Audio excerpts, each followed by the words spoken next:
In July of 2025, I did the Via Francigena for the first time.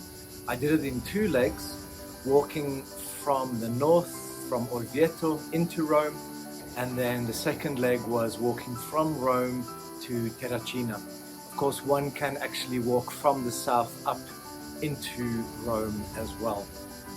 The pilgrimage is an incredible experience. I've done the Camino de Santiago many times. It's completely different. Both are pilgrimages, both experiences are very different in how they work, but both are equally profound. Of course, Italy is Italy. All roads lead to Rome. So you have incredible architecture, incredible art, amazing food all along the way. In contrast to the Camino de Santiago, for example, is that there are not many pilgrims on the Via Francigena. So it's a very solitary process. It's a lot of time walking in the raw countryside, off main roads, which is really beautiful. You come across many restaurants and cafes along the way. My time walking the pilgrimage in Italy brought about incredible depth of introspection, solitary time. At the time, of course, it's a process of walking, of getting through the day, of getting to the next destination, of enjoying the road along the way. But as with all pilgrimages, it's only months afterwards that you see the full effects.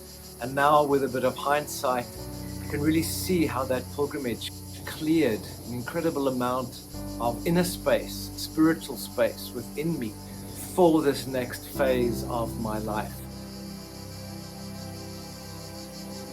In this video, I will focus on my journey from Rome to Terracina, which is in South Lazio. That was about 2 weeks of walking. This part of Italy is incredibly interesting historically, and of course, it's the heartland of Roman mythology, the heartland of the pre-Roman civilization that later allowed Rome to flourish. Of course, pre-Christian Roman civilization was pagan or polytheistic.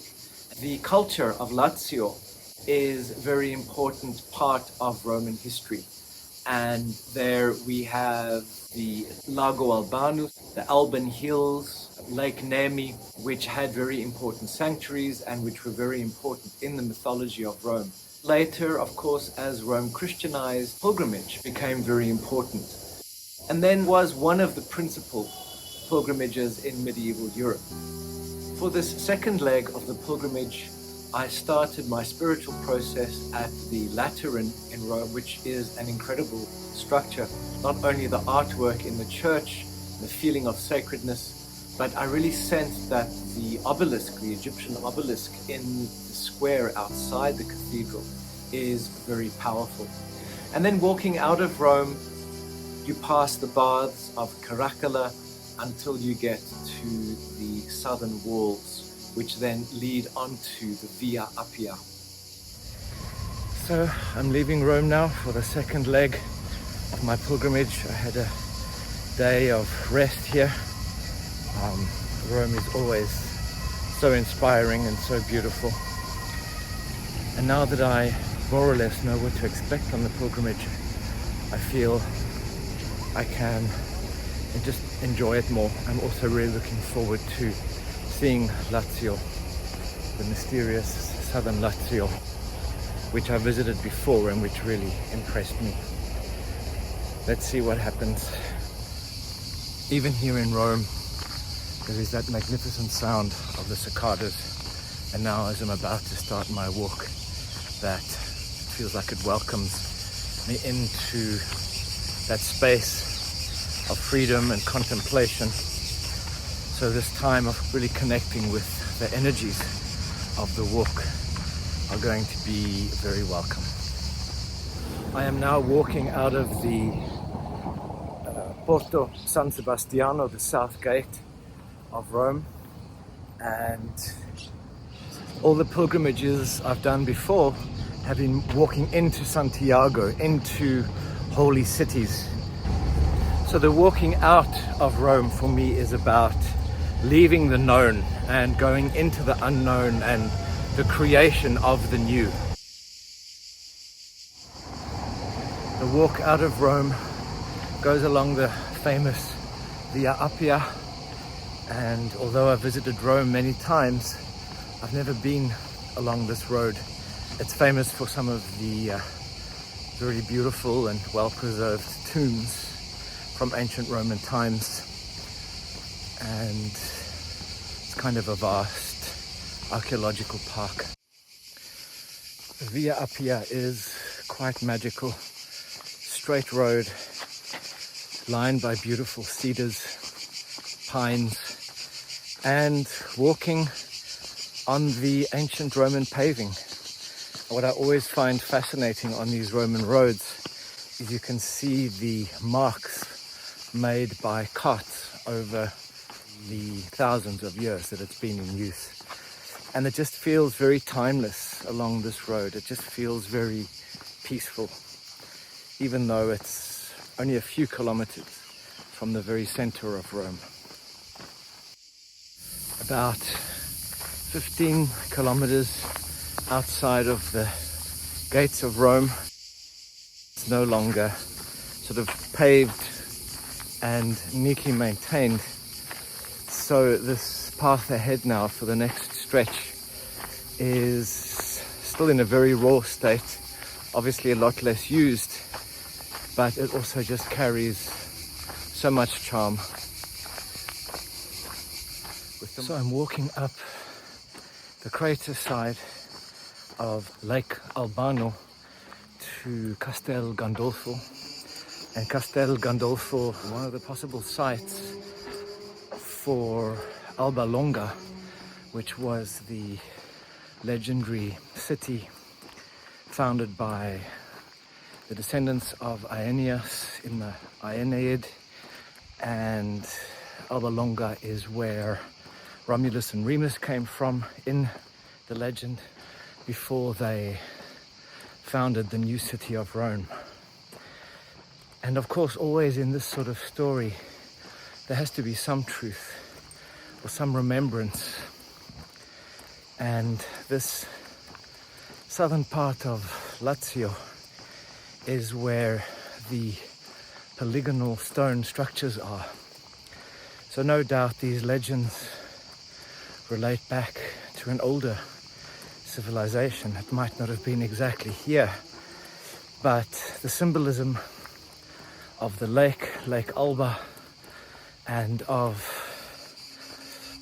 the mountain, Mons Alba, the White Mountain.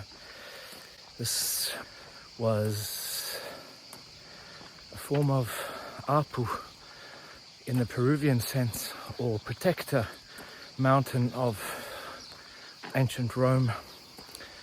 Processions and victories were led up there, and there was an important temple of Jupiter.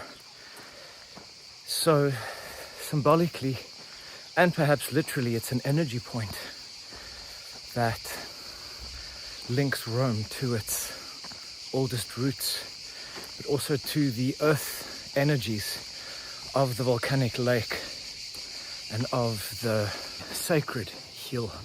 Even though I had read up about this lake and about this area before, the impact of the absolute beauty here is incredible. And not only the beauty, but the power. Somehow there is such power in volcanic mountains and lakes.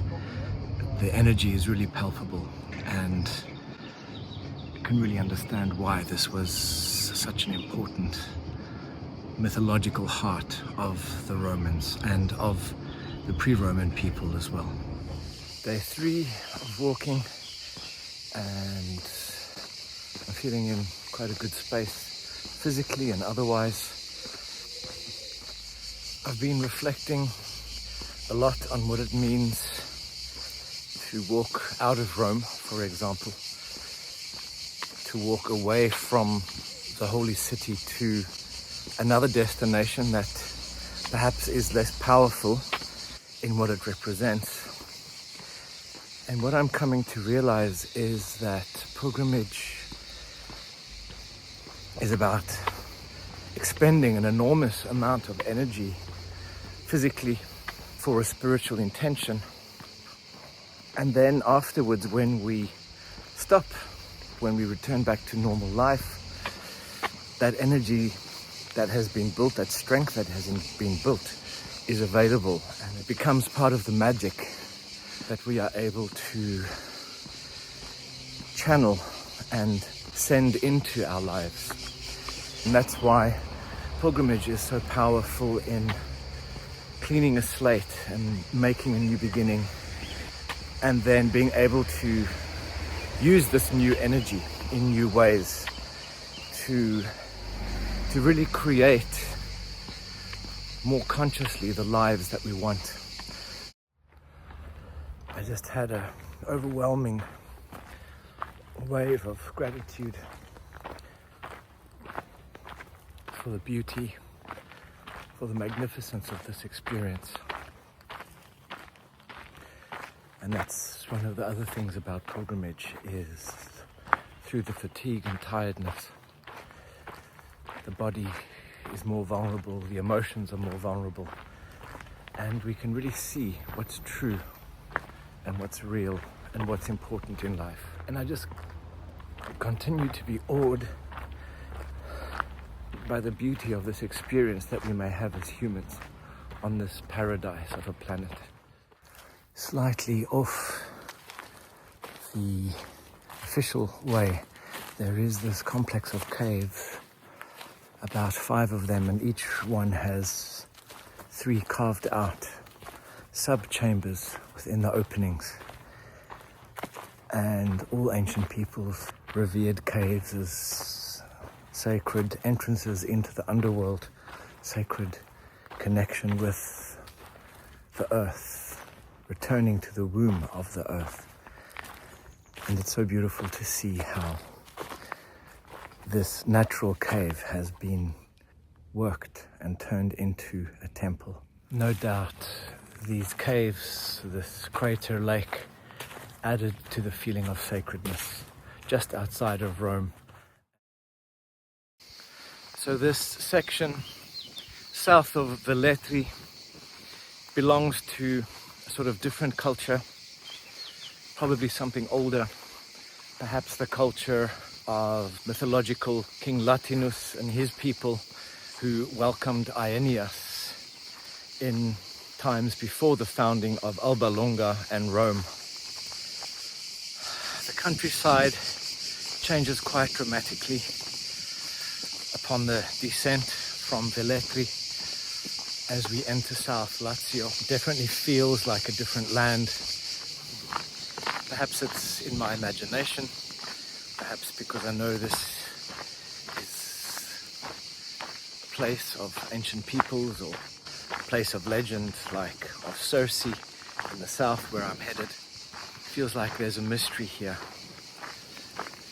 that is lying dormant, that holds power and energy for us humans to discover. I still haven't seen any other pilgrims doing the Via Francigena on the southern part of the walk. It's been almost 2 weeks now of not really having any contact with other people personally, directly.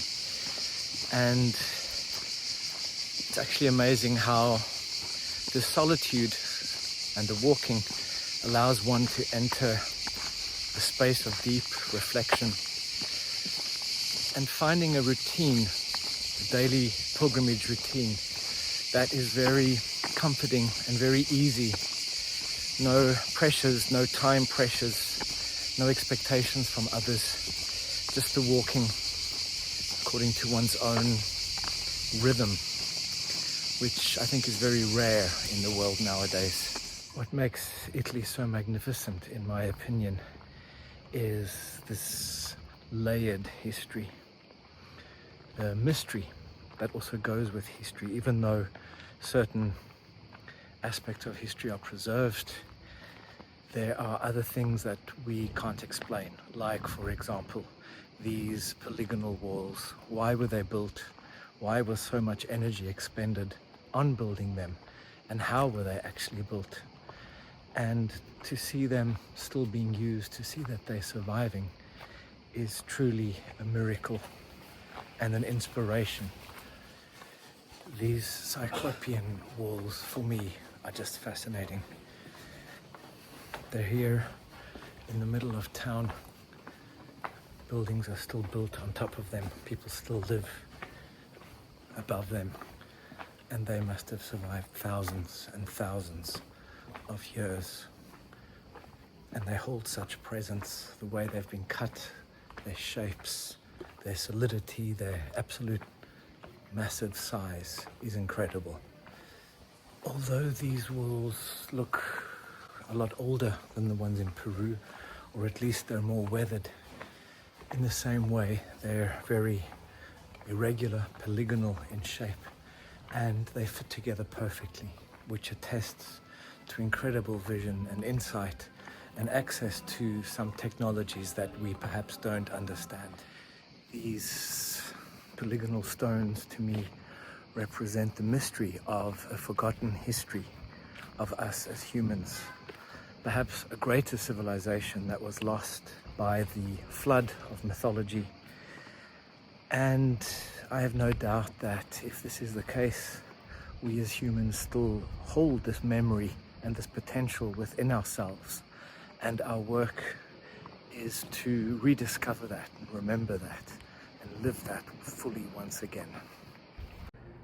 Another thing that I love about these southern Lazio towns is that they're not overrun by tourists. You can really experience the history here in its authenticity and see life day to day as it unfolds in this very timeless Italian way. About 3 kilometers out of CORI, on the road to NORMA, these beautiful farms in the mountains, and there are no roads, just rural roads, and these beautiful olive orchards. It just feels so timeless here, and only about 80 kilometers from Rome, and yet it's a completely different world. I've been dreaming of coming back here to Norba for many years. For me, it's one of the best preserved ruins, not only of the Roman period, but of that mysterious pre-Roman Volscii period, of which we have the remains of the polygonal stone walls. So I'm really excited to be back here and to explore this site further. The temple, called the Minor Acropolis, which has an incredibly powerful energy, and the way the temples are aligned, one facing east-west and the other facing north-south, overlooking the mountains, overlooking the valley below. These temples, this Acropolis, is perfectly placed to get a full view of the surrounding countryside and also to focus the energies of the earth, because below these temples there is a very large cave system, and this is the marriage of heaven above and then earth below with the caves. There's also a fountain or well, which was no doubt sacred as well. So it's a perfect alignment of the elements and an alignment in terms of the countryside in order to enhance the sacredness of the temples that the people built there. These temples became like magnifiers of the natural energies. The stonework of this citadel of Norba, the same goes for Peru, the same goes for the other polygonal stonework structures, it can be argued, of course, that the stones were earthquake proof, but on the other hand, these shapes, these forms are so beautiful and they're so poetic, and no doubt they have a very practical, functional purpose. But for the ancient people, beauty was also a function, and to create something in beauty as a demonstration perhaps to the divine of the good intention of the people was part of that function of creating these incredible structures. On the other hand, these walls were of course defensive. This was a citadel. But what I find interesting is that specifically around the temples as well, on the podia, the stonework is also polygonal. So there was extra care and extra attention put into those stones, into those structures, so that they would resonate with an energy of beauty and divinity more than only just practical function. The villages in this region really feel stuck in time in a good way. Like Norma, apart from the ancient Roman ruins, is a medieval city with labyrinthine streets and beautiful old stone houses. Where I'm going tonight, SERMONETA, is the same. And walking down this escarpment from Norma into the valley is exceptionally beautiful. It's one of the few walks that are completely in the wild, basically walking down a narrow track through these very mysterious mountains. I'm in the plain now below Norma, and then with SERMONETA I go uphill again. Just walking here through this countryside, so beautiful. And to have a different routine, it's very difficult to get caught in the traps of the mind. Even if some of the issues come up, they can only last for so long while one walks, because then at some point the body's wisdom or some other higher wisdom kicks in and the head can't dominate the energy because other energies are needed for the walking, etc. So it's a very powerful form of therapy and connection to self and to the divine. So it's a beautiful lesson in trust. I really love the rhythm of this walk. It's a naturally imposed rhythm, but whereby you get up early, start walking, walk till about 1 or 2 o'clock, have a nice lunch, rest, and then in the evening wander around the city or town and get to know the surroundings. I guess that in the newness of a pilgrimage like this, a certain rhythm and routine is very important, because basically every day you're facing the unknown, you're facing yourself, inner issues, external unknowns. The unfamiliarity of things makes it all that much more intense. So pilgrimage itself has a spirit, and when we walk along that road, we open ourselves to that spirit, that genius. And that is a power. One could say it's a ley line or a series of ley lines, or one could say it's a consciousness that inhabits the entire road. But it really is quite miraculous. It brings transformation, it brings insight, it brings inspiration in such a profound way. It is an ongoing walking meditation and walking download of energy, of the power of this road.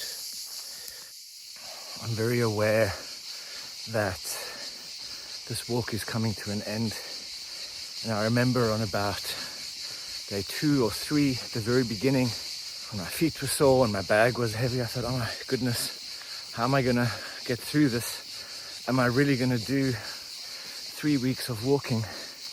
And then something very mysterious happens and the time just flies by. You get into the new routine and also into a trance, a trance that kind of lasts all the time, an openness, a receptiveness. And of course then there's just all the beauty that in the countryside, in the villages, in the architecture, the people, the lifestyle. I've no doubt that this is one of the best ways of getting to know sort of an authentic Italy.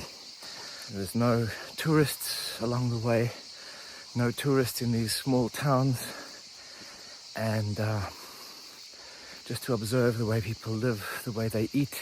I find the local people to be so generous and friendly and open.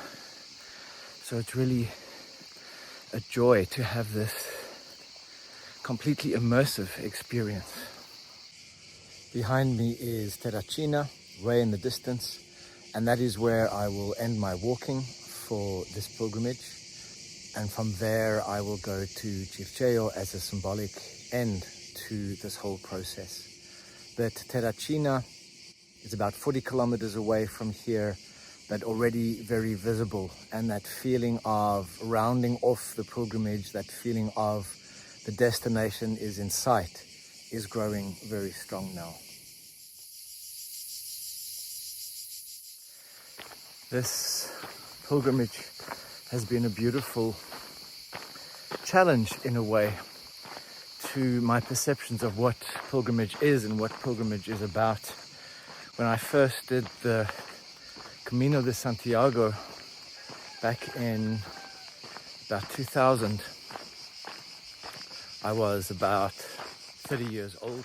Now walking this new pilgrimage, for me personally, in my 50s is a very different experience. It's very much about confronting the unknown and the absolute sense of solitude. And apart from experiencing the sacred sites and apart from walking through the beautiful nature and the discipline, it opens a great intimacy with self, intimacy with the divine, really space to see who I am now.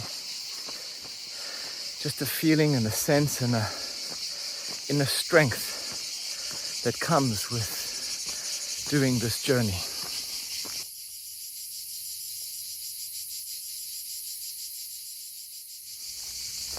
I guess the desire for epiphany and sudden insight and inspiration is a common one.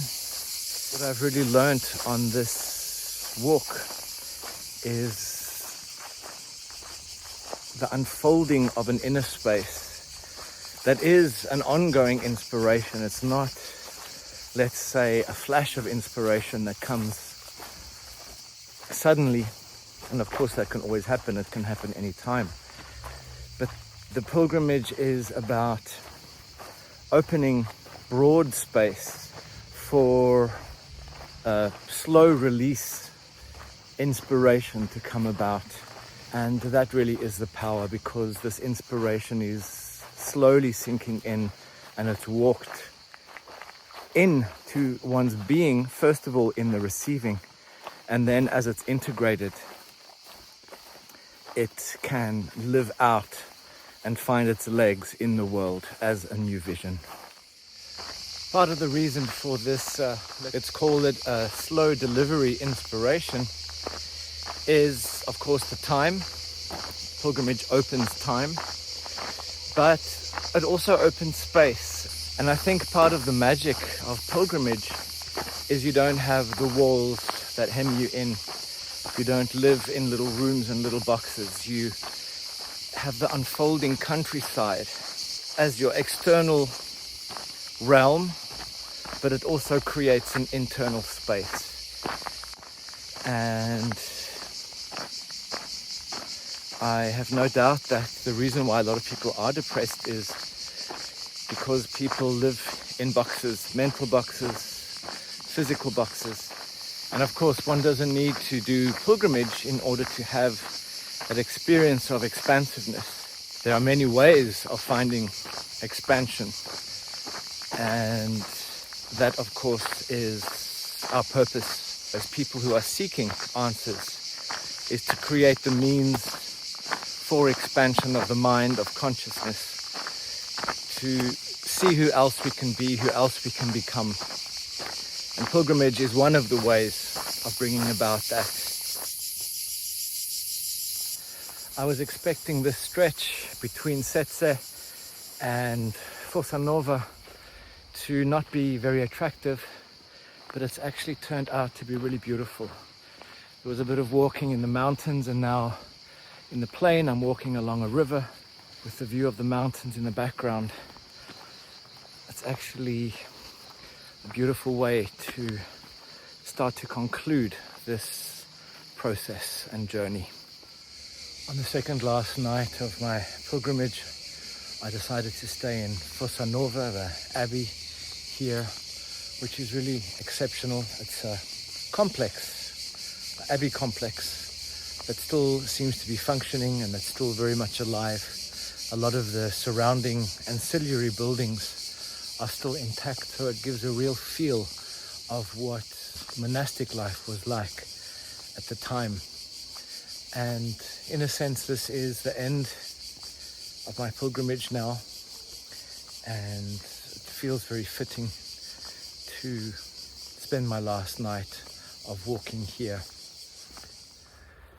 So here it is, my last day of walking, 3 weeks later. Can't believe how the time has flown. It's such a big experience, I don't know how to put words to it, and I'll probably only understand it in the weeks and months to come, see the results only then. This cocoon of absolute freedom, this cocoon of being able to dedicate time and space to things other than the humdrum of life is so refreshing and creates such an incredible opportunity to refocus and to just settle into what's true, settle into what's really important. Just had to walk through the river to get to the other side because there are no bridges here. So it's my little last ditch adventure on my last day. So I made it over the river back onto the road, and that's another difference with the Camino de Santiago and here you absolutely need the app for guidance. There are signs and the signage is pretty good, but it's not enough. One actually needs the app, which makes one a little bit dependent of internet connection and so forth. This last few kilometers before Terracina is really beautiful mountains. They have a real power, and the olive groves, the feeling of the sea, starting to smell a bit of a sea breeze. In my research before coming on this walk, Terracina and close by CIRCEO seemed the right place to end my walk south, given the rock formations here, the promontories, given that it's at the southmost point of the Pontine marshes, which in a sense are an extension of the Roman realm, and the rocky outcrops here, and especially the temple of Jupiter Anxur in Terracina, as well as the polygonal stone wall fortresses in CIRCEO, seem like a very ancient and very powerful place for me to end this pilgrimage. I'm back on the Via Appia Antica, even though it's quite suburban. There are ruins of mausolea here as well, so it's a nice symmetry. But as I left Rome, I walked along the Appia Antica, and now as I enter my destination, I walk along this same road. Feeling very emotional, feeling very grateful for this whole journey, for the beauty of Italy, the power here. And it's something very different to other places I've seen. The power of this place where the mountain meets the sea, which was no doubt recognized by the ancients. And at this point in this very ancient square,